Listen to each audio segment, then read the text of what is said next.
Would you like to be more connected and informed about your community? If so, it's time to find out who's doing what around town with Moot Point. Moot Point is a local podcast that covers the issues and topics that are relevant to all residents in Albion, Maine. Moot Point is a production of The Moo at moo202.org. And now, here's the host of Moot Point, Brad Taylor. Well, the big thing that's happening this week in Albion on Saturday, July 28th, is Field Day. And my guest on the program today is Amanda Esler, who happens to be, I guess you would call her the chairman of the Field Day Planning Committee. And she's going to tell us everything that's actually happening on Field Day itself.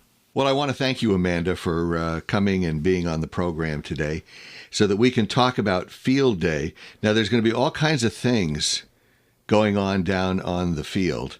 Let's start with, at about what time is the field going to be open for people to come down and do stuff?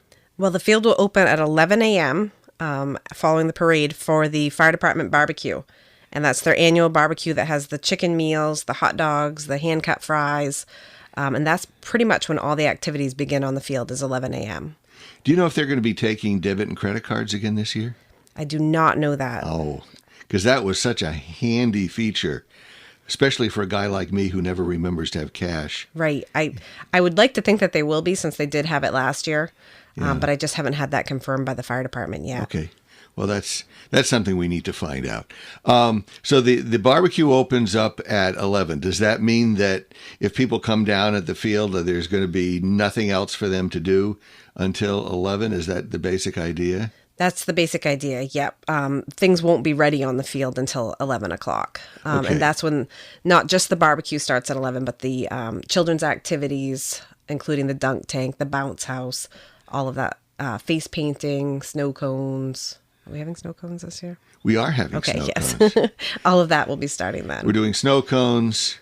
We're going to be doing cotton candy and what's the full range? I mean, because I know that that I'm going to be bringing a bunch of games for kids to play, and adults too, for that matter, because some of the games are a little bit challenging, especially for younger kids. Mm-hmm.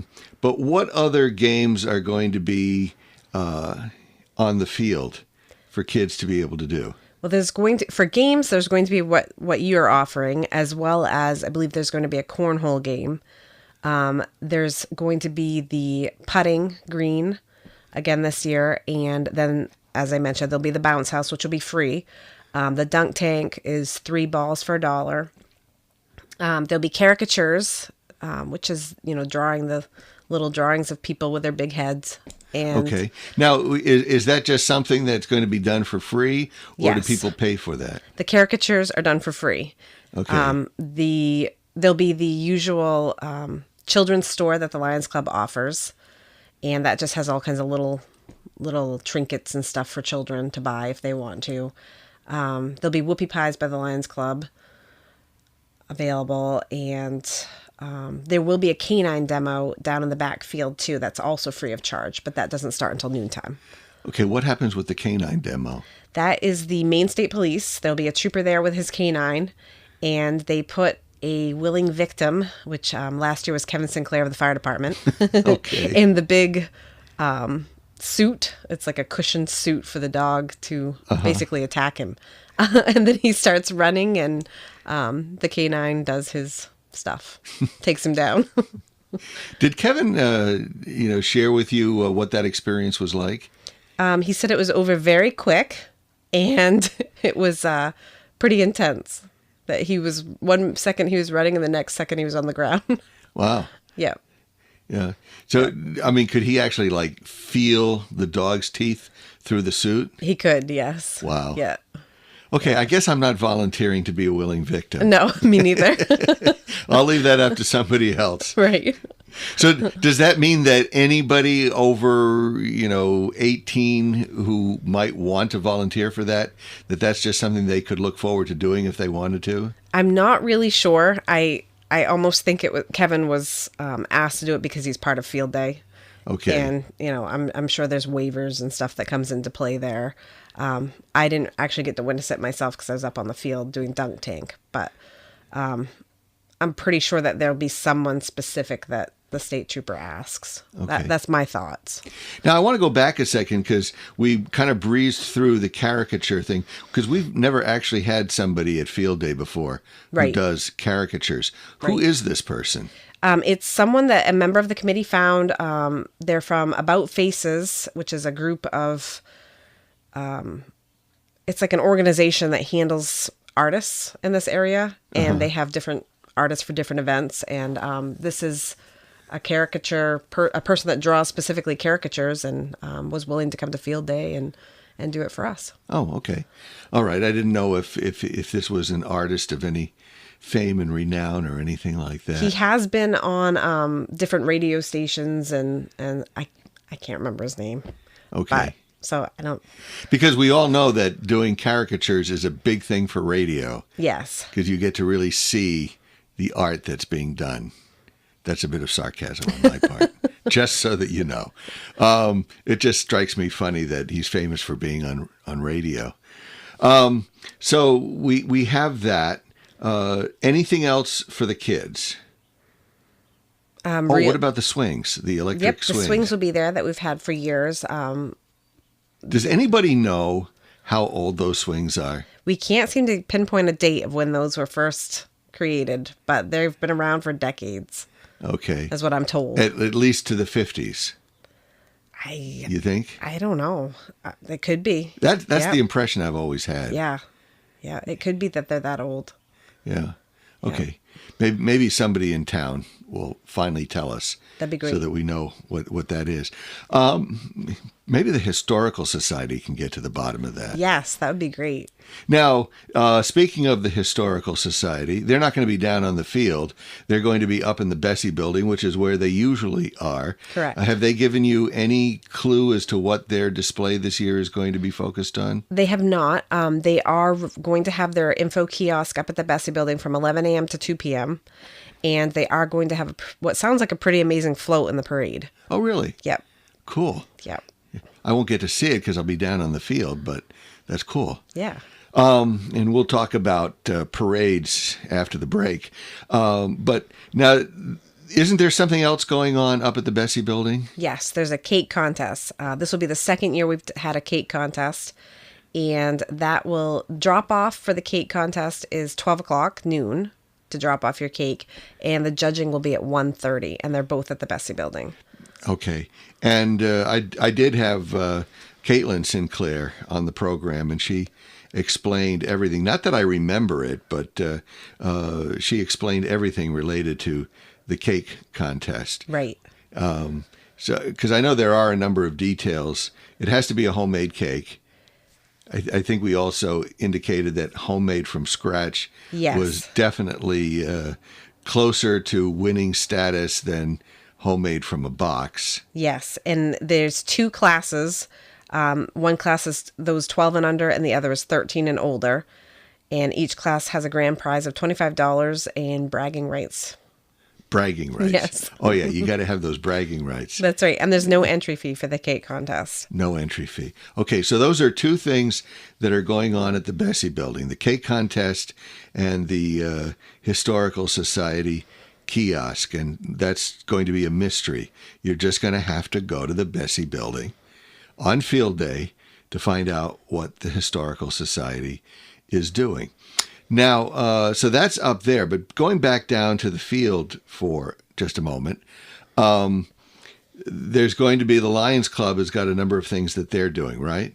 Yes. Okay, so what are they going to have down on the field this year? They're having their annual white elephant or tag sale. It's kind of like a yard sale that they've done pretty much every year. They have the annual auction, and they also have baked goods for sale. And I believe the baked goods again this year are whoopie pies. And like I mentioned before, they have the kids store, which is just little items for sale for kids. And they will also have their 50-50 raffle. Okay. Now, the auction, what usually gets auctioned off at the auction? What kind of stuff do they have? It's a variety of items that have been donated. It could be anything. household goods, gift items. So it's basically the best of the white elephant table sale items Yes. make it to the auction. Yes. Oh, I understand this right. Okay. Yes. Okay, I just want to make sure I understand. That's my understanding too. Yes. And are they actually looking for people to donate items for this right now? They were. Not sure now that we're so close to Field Day. I'm not sure if they still are or not. Okay. But yes, they were. And Gail Drake was the contact for that. Sure. So if you know how to be in touch with Gail Drake, then you can find out whether she's still looking for items. And the Lions Club Facebook page would probably be the best place to start. Okay, Yeah. Lion Club's Facebook page. So you've got those things going on in the field. Have we missed anything? We have Tickles the Clown. Yes, at I noontime. just thought of that. Yes, he's also new to Field Day. We had him last year and welcomed him back again this year. His show was very successful. And so he'll be doing a show about a half an hour starting at noontime. Okay, Yep. sure. So there's Tickles the Clown. So a lot of stuff for kids. Yes. And with the games that I'm going to be doing, those are all free. And if you actually fulfill the object of the game, then you get to choose some candy. And last year, we have this game called Roller Bowler, and for several years I've had this game, and kids have tried it, said it was too hard, gave up on it, and didn't want to play it. So we decided last year, we probably won't do it this way this year, but last year we decided that if you could successfully play Roller Bowler, that you would get a free cotton candy. Do you know how many kids became experts at Roller Bowler? The one game that they said was too hard to play, they mastered pretty much instantaneously once they could get free cotton candy. It was an absolute miracle. That's great. So anyway, the cotton candy that's going to be like $1 a cone. The snow cones are always free. The face painting is always free. The games themselves are always free. Knowing that there's going to be a cornhole game, we won't bring one of those. But we do have a disc golf target practice, which I think is pretty cool. We have this thing called Crazy Driver, which you're supposed to try to get a ball to travel down this obstacle course that has holes in it, and try to get it down to the other end and put it inside of a little cup. And that's actually, and you can actually set that up on different heights so that the ball either travels slowly or it travels at breakneck speed where you can't keep up with it. So we have that, and I don't know, we'll have a few other games there. But just some fun games that people can play and win some candy by playing them, but no charge. Great. For any of that stuff. That's good. So is there anything else going down on the field that we have neglected? We've yes. talked about... Yes, we have a live band starting at 1:00. Oh, yeah. To wrap up Field Day. They'll be playing from 1 to 3. It's Bring Your Own Chair. And it is Sharon Hood. I guess her name's actually changed now to Sharon Buck and Dixon Road. And they're a very well-known band. They play a lot at when Winslow had their 4th of July. And now it's in Clinton at the fairgrounds. They play a lot there. They're very well-known in Maine. Very good band. Yeah. Yeah. Well, that's great. Now, I was thinking just before you mentioned that for the food we started off talking about the barbecue and for chicken and hot dogs. Mm-hmm. Is there anything else? Because I know we've had fry bread in years past. Are we going to have that again this year? I don't know. I haven't had that confirmed by the fire department either. But yes, they did have fried dough last year. And they hadn't had it for a few years before that. So they may or may not have that again this year. It was a pretty good hit last year. And of course, they'll have cold beverages and stuff to go along with the chicken meals and the hot dogs and French fries and all that. Very good. Okay, let's take a break, and then we'll come back and talk about everything else that's related to Field Day. Do you moo? Currently, the only way to listen to Albion's local radio station, The Moo, is by using the TuneIn radio app. The TuneIn Radio app can be downloaded for free from either the App Store or the Play Store on your phone or tablet. Once you have the app, search for The Moo. After it appears, click on the heart emblem to make The Moo one of your favorites. Then, each time you open the app, it will automatically start playing The Moo. Here's one other tip. If the station keeps cutting out, go into the TuneIn Radio app settings and make the buffering time longer. By doing that, you'll have a smoother, more enjoyable experience. Remember, The Moo is the only radio station that talks exclusively about life in Albion. So if you'd like to feel more connected to our community, listen to The Moo using the TuneIn Radio app. And we're back, and we want to talk about everything else that's going on with Field Day. One thing we didn't even mention about Field Day is the theme for this year. The theme is Albion to the rescue. Albion to the rescue. Why is that our theme? This year marks the 25th year or the 25th anniversary of Albion Fire's rescue. And it also celebrates the new rescue apparatus that the town has received. Okay, so we have new equipment, we have 25 years, and so Albion to the rescue is the theme. So that being the case, do we actually have confirmed yet who our Grand Marshal is going to be based on that theme? We do not. We have a couple members of the early days of Albion Fire Rescue that we have asked, but we're trying to solidify that at this point. Okay. Based on work schedules and other things. So when you come to the parade, one of the big mysteries is going to be, it will be who is the Grand Marshal.